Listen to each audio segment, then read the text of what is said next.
That location's been there almost 100 years. It's been there more than 100 years. Yeah. Okay. Okay. Yeah. So, and the population hasn't grown exponentially since you've taken over. So what has changed? So you bring up a great point, because I actually recognized that early on too. I said, I'm not in the suburbs of Dallas where they're going to, or, some other city that's going to continue to grow and all these new people are going to be coming in, young families and what have you. I am in a rural town that used to be based on industry and agriculture, and those are not thriving like they once were. So, but what is there and what does continue to grow is the needs of the underserved.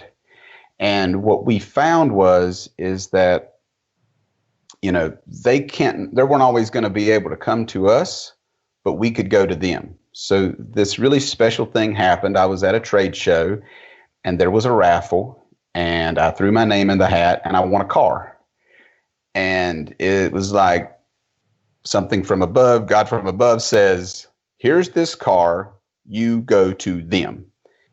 And when the car is free, you don't really care so much about the price of delivery or the cost of delivery, because, it's already taken care of. And so we started doing some local deliveries, just kind of ones and twosies at a time. And then we had this one particular patient who he had a major medical event, and he needed compliance packaging, right? He couldn't recognize words on a bottle anymore, but at the same time he was adamant that he was going to be an independent person still. And so we had to figure out a solution. So we went into multi-dose blister for one patient. And within 3 months, the need, we started recognizing the need amongst other patients within our existing patient population, and we were ramping up really, really quickly. And then some local care management companies and hospital systems and primary care offices started hearing about what we were doing, and we were doing all of these things for free because we are in an underserved area, and we had the car so we could take it all to them. And the next thing you know, we've got more than 400 patients in compliance packaging, and we're buying a rapid pack to keep up with it because we can no longer find enough places to pack compliance packaging. And we ramp, 5 and 6 people a week still into the program. It was one of those things where it just never, ever stopped. And it's been one of the most rewarding things that we've ever done, because when you go into, we go to these people's houses, and help them and figure out what they need. I mean, we even had a paramedic on staff that had this special sort of certification as a community paramedic. We were doing fire inspections. We were, cutting limbs out of trees of houses so that the local transportation company could go pick them up. So this is a quick story, and I'm long-winded, but forgive me. We go to this house, and we had this patient that kept getting readmitted to the hospital. So the hospital's like, you guys have got to help us figure out what the problem is. They want to blame it on this, and they want to blame it on that. The guy just refused to go to dialysis, they said, and then he waited until he was, he was going to die the next day, and then he would call an ambulance and go be diuresed in the hospital. So we go to the house, and the guy is an amputee. So it was like, what's the deal? Why don't you go to dialysis? Well, I don't have a way. Well, why don't you call the local area, transportation? It's called Seats. He says, I did. They won't come out here. Why won't they come out here? Because of that big limb at the end of my long driveway. Oh, okay. We'll be back in 30 minutes. We come back with a ladder and a chainsaw, cut the limb out of the tree, call Seats, and the guy didn't go back to the hospital. It's like, people, the guy didn't need a major medical intervention. He needed somebody that knew how to cut a limb out of a tree to change his entire world. And the hospital system is raving about it because now they're not going to be penalized for all the things that he was causing. So but until you meet that patient where they're at, and you have boots on the ground to identify those social determinants of health, those challenges that patient is facing. I mean, it seems like a no-brainer. And in a small community, it seems like maybe you have the advantage of being able to pull up and, hey, Joe's here with the chainsaw. Yeah, that's exactly what we did. I mean, we've helped people move.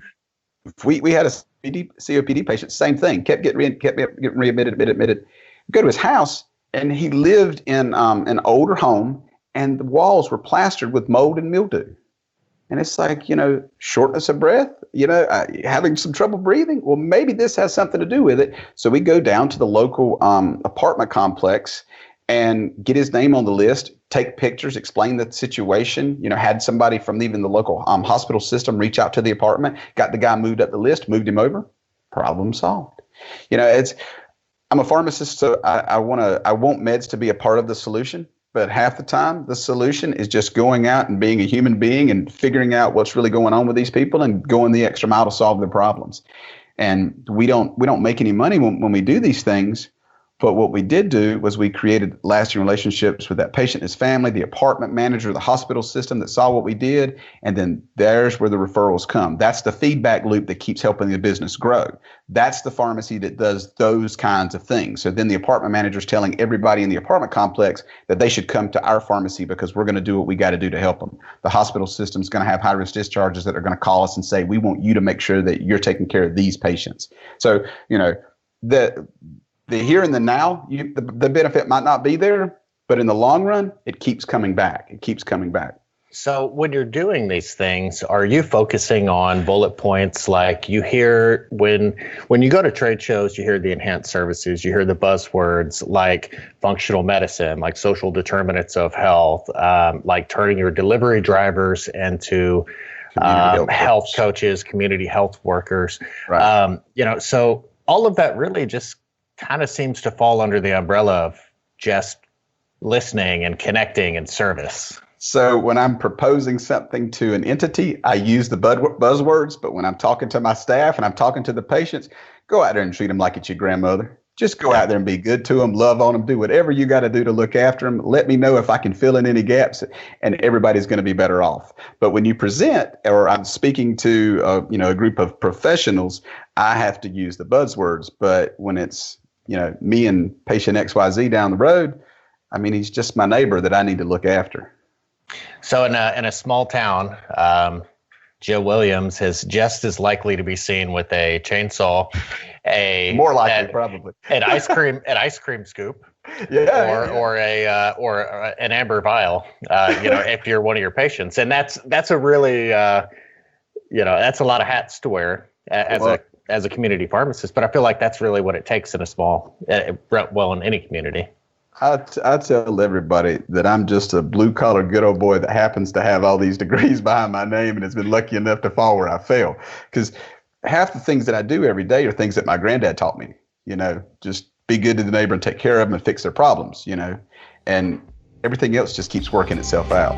Thanks for listening to this clip from Beyond the Scripts, presented by the Catalyst Pharmacy Podcast. If you enjoyed this episode, please support our channel by liking, subscribing, and clicking the notification bell so that you'll be notified anytime we post new content. To stay up to date with all of the latest independent pharmacy news and content, follow PioneerRx on your preferred social media platform.